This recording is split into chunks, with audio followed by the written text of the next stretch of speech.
विद्यार्थियों, आज हम कक्षा 12 हिंदी की पाठ्यपुस्तक अंतरा भाग 2 के काव्यखंड के अध्याय 7 में वर्णित कवि तुलसीदास द्वारा रचित पद जो गीतावली से लिए गए हैं, जिसकी प्रारंभिक पंक्ति है राघो एक बार फिर आओ, का अध्ययन करने जा रहे हैं।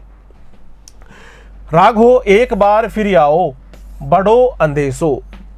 इस पद में राम के वनगमन के कारण उनके द्वारा पाले पोसे गए घोड़े अत्यंत व्याकुल है, इसका मार्मिक वर्णन किया गया है। माता कौशल्या पथिक के माध्यम से वन में गए हुए श्री राम को यह संदेश भिजवा रही है कि उन्हें अपने प्रिय घोड़ों को इस तरह विस्मृत नहीं कर देना चाहिए। माता कौशल्या राहगीर के माध्यम से, पथिक के माध्यम से वन में गए श्री रामचंद्र जी को, श्री राम जी को यह संदेश भिजवा रही है कि उनके द्वारा पाले पोसे गए श्रेष्ठ घोड़ों को उन्हें इस प्रकार से विस्मृत नहीं कर देना चाहिए, उनको इस प्रकार से नहीं भुला देना चाहिए। इस पद में माँ कौशल्या राम के वियोग में बहुत दुखी है और अपने हृदय के भाव को प्रकट करने के लिए वे अश्वों का प्रयोग कर रही है। अश्वों को प्रतीक बना करके वे कहती हैं, इस पद में माँ कौशल्या राम के वियोग में दुखी, अश्वों को देखकर, घोड़ों को देखकर राम से एक बार पुनः अयोध्यापुरी आने का निवेदन करती है, प्रार्थना करती है, आग्रह करती है। आइए इस पद को अब हम वाचन करें। राघो एक बार फिर आओ, राघो एक बार फिर आओ, ए बरबाज बिलो की आपने बहुरो बनहि सिधाओ। राघो एक बार फिर आओ, जे पई प्याई पोखी कर पंकज वार वार चुचुकारे। क्यों जीवई मेरे राम लाडले, ते अब निपट बिसारे। भरत सोगुनी सार करत है, अति प्रिय जान तिहारे। तदपि दिन ही दिन होत झांवरे, मनहु कमल हिम मारे। सुनहु पथिक जो राम मिलहि बन, कहियो मातु संदेशो।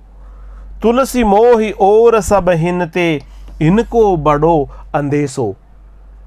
इस पद का वाचन करने के पश्चात आइए इसका संदर्भ और इसका प्रसंग जान लेते हैं। राघो एक बार फिर आओ, ए बरबाज बिलो की आपने बहुरो बनहि सिधाओ। इस पद का संदर्भ इस प्रकार से है। प्रस्तुत पंक्तियां गोस्वामी तुलसीदास द्वारा रचित गीतावली से ली गई है, जिन्हें हमारी पाठ्य पुस्तक अंतरा भाग 2 में पद शीर्षक से संकलित किया गया है। इन पंक्तियों का, इस पद का प्रसंग इस प्रकार से है। श्री राम के वनगमन के कारण उनके द्वारा पाले पोसे गए घोड़े अत्यंत व्याकुल हैं।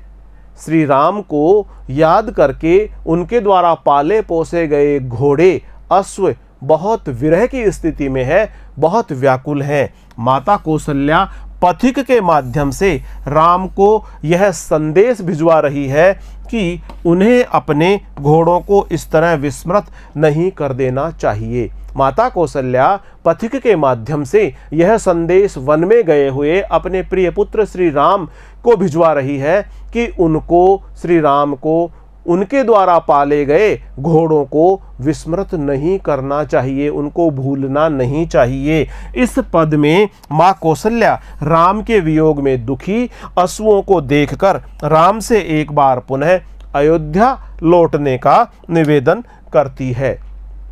आइए अब हम इसकी व्याख्या देखें। राघो एक बार फिर आओ, ए बरबाज बिलो की आपने बहुरो बनहि सिधाओ। सबसे पहले कठिन शब्दों के अर्थ देख लेते हैं।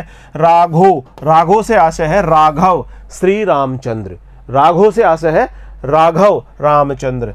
फिर आओ, फिर आओ से आशय है फिर आओ लौट कर आ जाओ, वापस लौटकर आ जाओ। ए बर, बर से आशय है श्रेष्ठ, बाज, बाज से आशय है घोड़ा, घोड़े।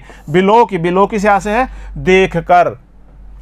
इन पंक्तियों के माध्यम से तुलसीदास जी कहते हैं कि माता कौशल्या अपने पुत्र से आग्रह करती है, आग्रह करती हुई वे कहती है कि राघो, हे राघव, एक बार फिर आओ, एक बार पुनः वन से लौटकर आ जाओ, एक बार पुनः लौटकर वन से अयोध्यापुरी में आ जाओ। ए बर बाज बिलो की आपने, बर से आसे श्रेष्ठ, बाज मानी घोड़े, इन अपने श्रेष्ठ घोड़ों को देखो और देखने के बाद में वापस भले ही तुम वन को चले जाना, लेकिन एक बार आओ और अपने इन घोड़ों को देखकर इनकी सार संभाल कर वापस लौट जाना।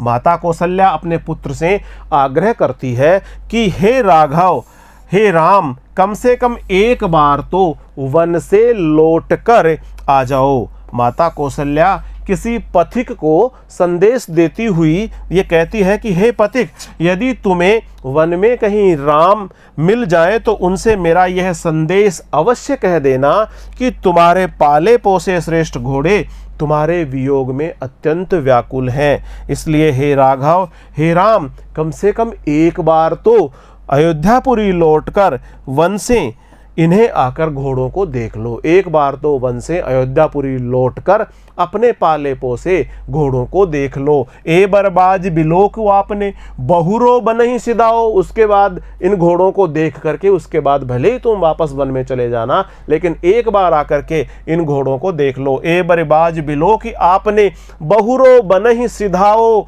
जे पे प्याई पोख कर पंकज, वार वार चुचुकारे, क्यों जीवई मेरे राम लाडले, ते अब निपट बिसारे।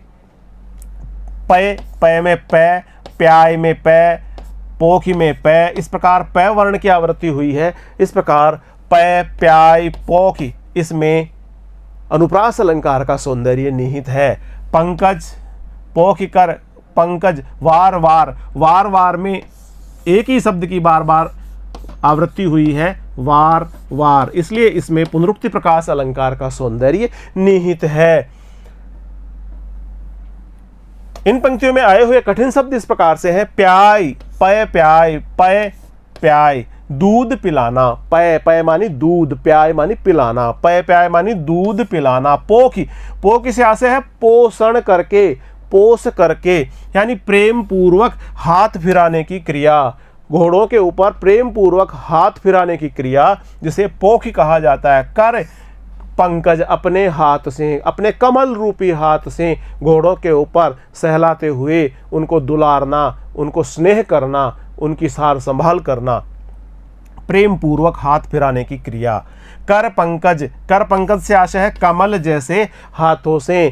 चुचुकारे, चुचुकारे से आशय है पुचकारने की क्रिया, पुचकारना, पुचकारने की क्रिया करना। निपट बिसारे, निपट बिसारे मानी पूरी तरह से ही विस्मृत कर दिया है, पूरी तरह से ही भुला दिया है। निपट बिसारे यानी पूरी तरह से ही भुला दिया गया है। इन पंक्तियों के माध्यम से तुलसीदास जी कहते हैं कि जे पय प्याय पोखी कर पंकज, वार वार चुचकारे।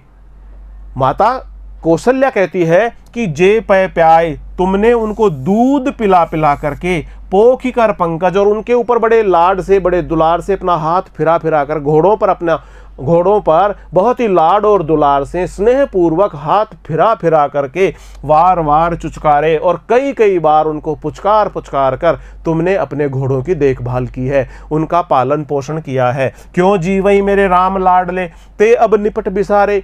ऐसे घोड़े जिनको तुमने स्नेह से पाला है, स्नेह से उनके ऊपर हाथ फिराया है, इस प्रकार के घोड़े अब क्यों कर जिएंगे, किस प्रकार से जिएंगे मेरे राम लाडले। अपने पुत्र राम से ये पूछती है कि इस प्रकार तुम्हारे द्वारा लाड दुलार से पाले पोसे गए घोड़े तुम्हारे विरह में व्याकुल हैं, और तुम्हारे बिना वो अब क्यों कर जिएंगे, किस प्रकार से जिएंगे। ते अब निपट बिसारे, क्योंकि तुमने तो अपने इन घोड़ों को पूरी तरह से बिसार दिया है, पूरी तरह से तुम इनको भूल गए हो। इन पंक्तियों में माता कौशल्या कहती है कि हे राम, अपने इन श्रेष्ठ घोड़ों को बर, जे पय प्याय पोखी कर पंकज, वार वार चुचकारे, क्यों जीवई मेरे राम लाडले, ते अब निपट बिसारे। तुमने अपने इन श्रेष्ठ घोड़ों को जिन्हें तुमने पाला पोसा है, इनको एक बार देखकर फिर वन में वापस लौट जाना। जिन घोड़ों को दूध पिलाकर और अपने कमल जैसे हाथ इनके बदन पर फिराकर बार बार प्रेम से पुचकारा था, बार बार चुचकारे, वे तुम्हारे वियोग में भला कैसे जीवित रह सकेंगे। क्यों जीवई मेरे राम लाडले, ऐसे घोड़े तुम्हारे वियोग में भला कैसे जीवित रह सकेंगे। ते अब निपट बिसारे, हे लाडले पुत्र श्री राम, क्या तुमने तुम्हारे उन सब प्रिय घोड़ों को पूरी तरह से विस्मृत कर दिया। ते अब निपट बिसारे, माता कौशल्या राम जी से पथिक के माध्यम से ये पूछती है कि क्या तुमने तुम्हारे उन प्रिय घोड़ों को पूरी तरह से भुला दिया है। क्यों जीवई मेरे राम लाडले, अब तुम्हारे घोड़े क्यों कर जीवित रहेंगे, किस प्रकार से जिएंगे। ते अब निपट बिसारे, क्योंकि उन घोड़ों को तो क्या तुमने पूरी तरह से भुला दिया है। भरत सोगुनी सार करत है, अति प्रिय जान तिहारे, तदपि दिनई दिन होत झांवरे, मनहु कमल हिम मारे। इन पंक्तियों में आए हुए कठिन शब्द देख लेते हैं। सार, सार करना यानी देखभाल करना। तिहारे, तिहारे से आशय है तुम्हारे। झांवरे, झांवरे से आशय होता है दुर्बल हो जाना, मुरझा जाना। कमल, कमल से है आशय है कमल। हिम मारे, हिम मारे से आशय होता है मानो पाले से मारे हुए हो, बहुत तेज ठंड से मारे हुए हो। इन पंक्तियों में सोगुनी, सोगुनी में सै, सार में सै, सै वर्ण की आवृत्ति हुई है। इस प्रकार यहाँ पर अनुप्रास अलंकार का सौंदर्य निहित है। अति करत है, अति प्रिय जान तिहारे, तदपि दिनई दिन, दिनई दिन में यहाँ पर दै वर्ण की आवृत्ति हुई है, यहाँ दै वर्ण की आवृत्ति हुई है, इसलिए इसमें भी अनुप्रास अलंकार का सौंदर्य निहित है। होत झांवरे, मनहु कमल हिम मारे, यहाँ पर मनहु शब्द आया हुआ है, इसलिए इसमें जिस प्रकार तदपि दिनई दिन होत झांवरे मनहु कमल हिम मारे, इसमें मनहु के कारण यहाँ पर उत्प्रेक्षा अलंकार का सौंदर्य निहित है। इन पंक्तियों की व्याख्या इस प्रकार से है, तुलसीदास जी कहते हैं कि इन पंक्तियों के माध्यम से कि माता कौशल्या कहती है कि यद्यपि तुम्हारे न होने से भरत उन घोड़ों की भरत 100 गुनी यानी 100 गुना सार मानी देखभाल करते हैं। माता कौशल्या कहती है कि हे राम, तुम्हारे पीछे भरत जी तुम्हारे द्वारा पाले पोसे गए घोड़ों की 100 गुनी अधिक सार संभाल करते हैं। 100 गुनी अधिक घोड़ों की 100 गुनी अधिक देखभाल करते हैं। अति प्रिय जान तुम्हारे, क्योंकि वे जानते हैं कि ये घोड़े तुम्हारे लिए अति प्रिय हैं, बहुत अधिक हैं, अधिक प्रिय हैं। ये जान करके कि ये तुम्हारे लिए बहुत अधिक प्रिय हैं, ये बात जान करके भरत इन घोड़ों की 100 गुनी सार संभाल करते हैं। तदपि दिनई दिन होत झांवरे, इतनी 100 गुनी अधिक सार संभाल करने के बावजूद भी तदपि ये दिनों दिन होत झांवरे, ये झांवरे होते जा रहे हैं, ये दुर्बल होते जा रहे हैं, ये मुरझाते हुए जा रहे हैं। मनहु मानी मानो कमल हिम मारे, जिस प्रकार कमल का फूल पाले से पीड़ित हो जाता है, पाले से मारा हुआ बहुत अधिक ठंड में कमल का फूल जिस प्रकार से पीड़ित होकर मुरझा जाता है, उसी प्रकार से दिनों दिन ये घोड़े भी झांवरे होते जा रहे हैं, मुरझाए जा रहे हैं, दुर्बल होते हुए जा रहे हैं। इन पंक्तियों के माध्यम से माता कौशल्या कहती है कि यद्यपि तुम्हारे न होने से भरत उन घोड़ों की 100 गुनी अधिक देखभाल करते हैं, क्योंकि भरत जानते हैं कि वे तुम्हारे प्रिय घोड़े हैं। अति प्रिय जान तिहारे, क्योंकि भरत जानते हैं कि वे तुम्हारे अति प्रिय हैं, ये घोड़े श्री राम जी के प्रिय हैं।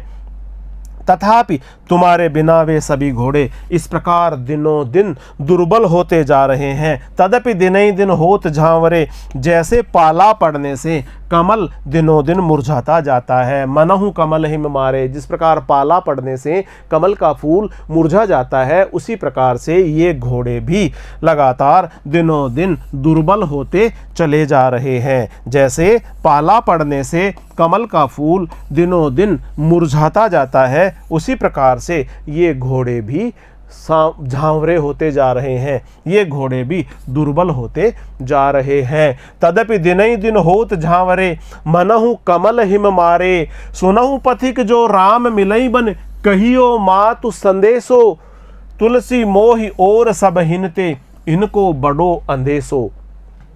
इन पंक्तियों में सुनऊ पथिक जो राम मिलई बन कहियो मातु संदेशो तुलसी मोहि और सब हिनते इनको बड़ो अंदेशो। सबसे पहले कठिन शब्दों के अर्थ देख लेते हैं। पथिक, पथिक से आशय है राहगीर, हे पथ पर चलने वाले, हे पथिक, हे राहगीर। मातु संदेशो, मातु संदेशो यानी माता का संदेश, माता का द्वारा भिजवाया गया संदेश। मातु संदेशो, अंदेशो, अंदेशो मानी अंदेशा होना, आशंका होना, चिंता होना। इन पंक्तियों के माध्यम से तुलसीदास जी कहते हैं, तुलसीदास जी के माध्यम से माता कौशल्या कहती है कि हे पथिक, यदि तुम राम से वन में मिलो। सुनो पथिक, पथिक सुनो। माता कौशल्या कह रही है कि पथिक सुनो, जो यदि राम मिलई वन, यदि राम से तुम वन में मुलाकात करो, यदि राम तुम्हें वन में मिल जाए, कहियो मातु संदेशो, तो मेरे प्रिय राम को उनकी माता का संदेश कहना, माता कौशल्या का संदेश राम जी को कहना।